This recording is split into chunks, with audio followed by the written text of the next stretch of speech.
Hello, welcome to my kitchen. Today we're talking about what I think is the biggest misconception when it comes to raising kids to be intuitive eaters. And that misconception is kids who are intuitive eaters, that means just feed them whatever they want, whenever they want. It's a free-for-all. I'm Dr. Taylor and I talk about healthy relationships with food for kids, how to talk to your kids about food, and the science of nutrition for kids. So I think this misconception comes from two places. Number one, when adults are implementing intuitive eating, one big component of that is food freedom. So for adults who are like recovering from eating disorders, including binge eating, or they're working through some disordered eating behaviors, something that they will work on is like dismantling food rules and food freedom and allowing them to eat foods that they previously thought that they shouldn't eat, making previously forbidden foods accessible. But intuitive eating for adults is different than intuitive eating for kids because kids aren't mini adults. Children do not have the same executive functions as adults. Time management, forethought, planning, task initiation, task execution, working memory, impulse control. These are all things that improve and grow as we age. Some adults more than others. Side note, if you want to learn more about why eating is challenging for people with ADHD, including a discussion of these executive functioning skills, check out this video. Not to mention that kids don't have the tools to go to the grocery store, like the transportation tools, or the money to buy whatever groceries they want like adults do. And I think this misconception also stems from the desire to reduce restriction, which yes,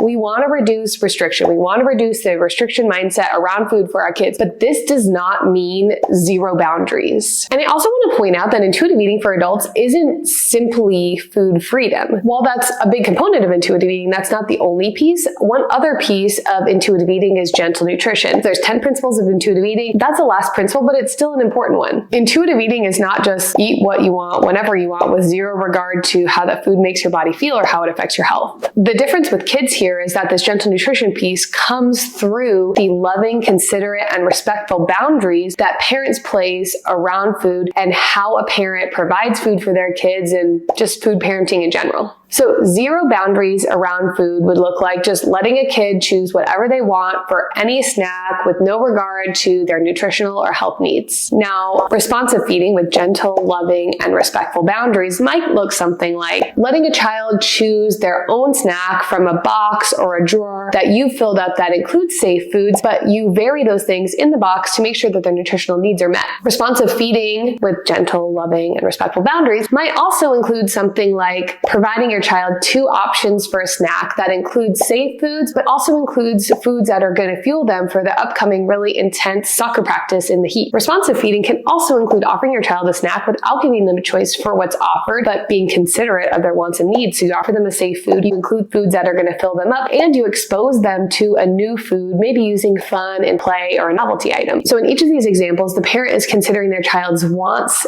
and their needs regarding their relationship with food and also their nutrient needs and health needs. If a child is given complete freedom over their food choices all the time, they might not be able to consider these factors when making their food choices. So like fueling for a sports practice, fueling for a day full of school, meeting their nutrient needs, or exposing themselves to new foods. While it would be amazing if the human body could be like so in tune with our own needs that if we're like magnesium deficient, we crave a magnesium rich food, or, our brain is growing at the most rapid rate that it'll ever grow because we're a child, so therefore we're going to crave the fat-rich foods. That's just not how it works, especially when there's many other factors at play like medical needs, sensory needs, neurodivergence, or food attitudes imparted on the child by family, friends, or their school. Giving a child complete freedom over all of their food choices is permissive parenting, and that, just like authoritarian parenting, is also associated with an increased risk for disordered eating behaviors. Kids need structure and boundaries, and food is no different. So to answer the question, well, are you restricting them? If you say no, telling a child no is not restriction. Telling them no all the time is. Giving a child two options for their snack and not including ice cream in one of those two options is not restriction. Never offering your child the food that they want or repeatedly asking for is restriction. Healthy, loving, respectful, considerate boundaries, those are not restriction. We can also have a whole separate discussion here behind like the motives reasons why a parent chooses no. Like, are we choosing no because we're attempting to control the child's weight? Are we choosing no simply because we don't have that food in our house? Are we choosing no because that food is expensive and we weren't able to buy it this week? Are we choosing no because your child has had a lot of that food previously in the week and we want to offer a variety of nutrients and textures and food options to them? There's a difference between all of those. So raising kids who are intuitive eaters doesn't mean a complete free-for-all with all foods every day, all day. So I'm going to give you a few examples of how I implement this in my house to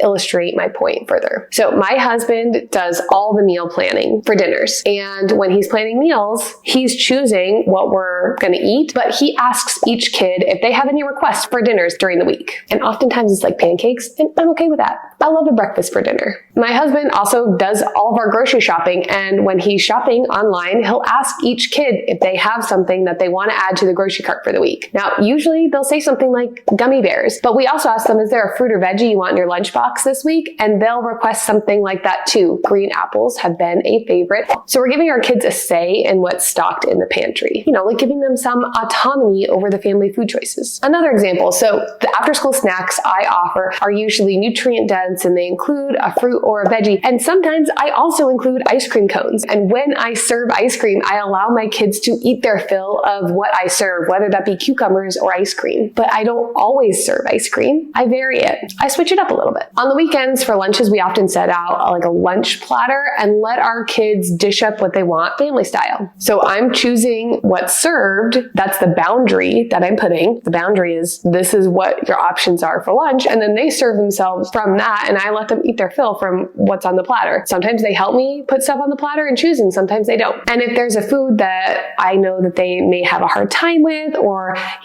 they're really lacking in fiber, I might take those fiber-full foods and make them fun using play or novelty tools to help them get the balanced diet that their body needs. And for the snacks that I offer my kids, sometimes I don't give them an option. Sometimes I give them a limited option. I've been experimenting giving my daughter a pick your own snack day where she gets to pick anything she wants from the pantry or fridge to build her own snack. Because we're working on increasing her autonomy as she gets older, and I want to see the kind of snack she builds. If she's been learning from the balanced snacks that I've been offering her, like how to build a snack plate. And she's been really surprising me with the snacks she chooses. Usually they include chocolate chips, but they also will include a cheese stick or cucumbers or an orange or apple or yogurt or a beef jerky stick too. And if you're skipping to the end here, intuitive eating is not a free-for-all. It still includes nutrition considerations for the child. It's not no boundaries. It's gentle, loving, considerate, and respectful boundaries. It's listening to your child's wants and needs and responding to those wants and needs in an appropriate way. Responsive feeding. So drop any questions you have in the comments below. I want to talk more. And don't forget to like and subscribe so the algorithm brings you back here, and head on over to my Feeding Kids with ADHD video course. It's a completely free, full video course on feeding kids with ADHD, and it lives right here on YouTube.